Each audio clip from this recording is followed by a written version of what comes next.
നമ്മുടെ സർഗാത്മക പരസ്യത്തിന്റെ ഇമ്പാക്ട്, അതിന്റെ അലയൊലി എവിടം വരെ എത്രത്തോളം പോയി എന്ന് അറിഞ്ഞിട്ട് പ്രതികരിച്ചാൽ മതി എന്ന് വിചാരിച്ചതുകൊണ്ടാണ് വൈകിയത്. ഗംഭീരമായി പ്രതിപക്ഷ നേതാവ് വി ഡി സതീശൻ മുതൽ ഷാഫി പറമ്പിലുള്ളവർ വരെയുള്ളവർ ഇതിനെക്കുറിച്ച് അങ്ങ് പ്രതികരിച്ചു.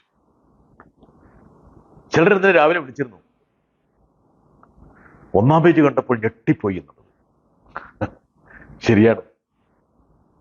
10 വർഷം മുമ്പത്തെ കേരളത്തെക്കുറിച്ചുള്ളൊരു ഞെട്ടലാണ് അവരെ ഇന്നത്തെ പത്രം കണ്ടപ്പോൾ ഞെട്ടാൻ പ്രേരിപ്പിച്ചത്. അത് തന്നെയാണല്ലോ പരസ്യത്തിന്റെ ഒരു വിജയം എന്നുള്ളത്. യഥാർത്ഥത്തിൽ PRD വി ഡി സതീശനോടും മറ്റു കോൺഗ്രസ് നേതാക്കളോടും കടപ്പെട്ടിരിക്കുക. രാവിലത്തെ പത്രങ്ങളിൽ വന്ന ഒരു കാര്യത്തെക്കുറിച്ച്, PRDയുടെ പരസ്യത്തെക്കുറിച്ച് സംസാരിക്കാൻ വേണ്ടി വൈകുന്നേരം എന്തിനാണ് വന്നതെന്ന് ചില ആൾക്കാർ ചിന്തിച്ചേക്കാം.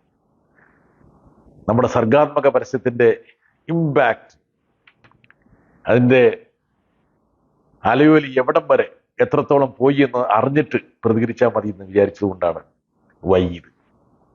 ഗംഭീരമായി പ്രതിപക്ഷ നേതാവ് വി ഡി സതീശൻ മുതൽ ഷാഫി പറമ്പിലുള്ളവർ വരെയുള്ളവർ ഇതിനെക്കുറിച്ച് അങ്ങ് പ്രതികരിച്ചു. ചിലർ ഇന്നലെ രാവിലെ വിളിച്ചിരുന്നു. ഒന്നാം പേജ് കണ്ടപ്പോൾ ഞെട്ടിപ്പോയി എന്നുള്ളത് ശരിയാണ്. 10 വർഷം മുമ്പത്തെ കേരളത്തെക്കുറിച്ചുള്ളൊരു ഞെട്ടലാണ് അവരെ ഇന്നത്തെ പത്രം കണ്ടപ്പോൾ ഞെട്ടാൻ പ്രേരിപ്പിച്ചത്. അത് തന്നെയാണല്ലോ പരസ്യത്തിന്റെ ഒരു വിജയം എന്നുള്ളത്. യഥാർത്ഥത്തിൽ PRD വി ഡി സതീശനോടും മറ്റു കോൺഗ്രസ് നേതാക്കളോടും കടപ്പെട്ടിരിക്കുക. ഈ പരസ്യത്തിന് വലിയൊരു പ്രചരണം നൽകാൻ അവർ മുന്നോട്ട് വന്നില്ലേ? അവർ ബ്രാൻഡ് അംബാസഡർമാരായില്ലേ? അവർക്ക് എന്തെങ്കിലും ഒരു ആനുകൂല്യം കൊടുക്കാൻ പറ്റുമെന്നും കൂടി ആലോചിക്കണം. സതീശന്റെ പ്രതികരണം ശ്രദ്ധിച്ചു. പരസ്യമാണെന്ന് തോന്നിപ്പിക്കാത്ത രീതിയിലുള്ള ഒരു പരസ്യമാണ്, അതാണ് അദ്ദേഹം പറയാൻ ശ്രമിച്ചത്. അല്ല സതീശ, എല്ലാ പരസ്യങ്ങളും യഥാർത്ഥങ്ങളും വ്യാമോഹങ്ങളും ആയിരിക്കണം. അങ്ങനെ എന്തിനാ ചിന്തിക്കുന്നത്? 10 വർഷം മുമ്പുള്ള കേരളത്തെ ജനങ്ങളെ ഓർമ്മപ്പെടുത്തേണ്ടത് ഇന്നത്തെ കേരളത്തിന്റെ പശ്ചാത്തലത്തിൽ ഒരു ജനകീയ സർക്കാരിന്റെ ഉത്തരവാദിത്തമാണ്. അത് ചെയ്തത് നല്ല കാര്യമാണെന്നല്ലേ സതീശൻ പറയേണ്ടത്. ഇനി വേണൊരു കാര്യം ചെയ്യേ, നിങ്ങൾക്ക് വേണമെങ്കിൽ 10 വർഷം മുമ്പുള്ള സർക്കാർ എന്തായിരുന്നു, അല്ലെങ്കിൽ കേരളം എന്തായിരുന്നു എന്ന് പ്രചരിപ്പിക്കുക. എന്തുകൊണ്ടാണ് പ്രചരിപ്പിക്കാതിരിക്കുന്നത്? പ്രചരിപ്പിക്കാൻ പോയി കഴിഞ്ഞാൽ പണി കിട്ടുന്നതുകൊണ്ടല്ലേ അതിനെക്കുറിച്ച് മിണ്ടാതിരിക്കുന്നത്. പിന്നെ അദ്ദേഹം പറഞ്ഞൊരു കാര്യമുണ്ട്, അതായത് ഇത് ജനങ്ങളുടെ പൈസയല്ലേ മുടക്കണത്, ഇത് ഖജനാവിൽ നിന്നല്ലേ. ശരിയാണ്, എന്നെ സംശയമൊന്നുമില്ല. PRDയുടെ പരസ്യത്തിന്റെ പൈസ സർക്കാർ കൊടുക്കണം. സർക്കാരിന്റെ പൈസ എന്ന് പറയുന്നത് ജനങ്ങളുടെ നികുതി പണം. പ്രത്യേകിച്ച് ഒരു കാര്യവും ചെയ്യാതെ വെറും വിവാദങ്ങളും തമ്മിത്തല്ലും മാത്രം നടത്തിയിരുന്ന 5 വർഷത്തെ ഉമ്മൻചാണ്ടി സർക്കാരിന്റെ PRDയുടെ ബജറ്റ് എത്രയായിരുന്നു അറിയോ? അതായത് PRDയിലൂടെ ചെലവഴിച്ച പരസ്യത്തിന്റെ ബജറ്റ് അലോക്കേഷൻ എത്രയായിരുന്നു അറിയോ? 158 കോടി രൂപ 5 വർഷം, 2011 മുതൽ 16 കാലഘട്ടത്തിൽ ചെലവഴിച്ചു. ഇനി കഴിഞ്ഞ 10 വർഷം എന്ന് പറയുന്നത് കേരളത്തിന്റെ വികസന പന്താവിൽ ഒരുപാട് നാഴികക്കല്ലുകൾ കണ്ടതാണ്.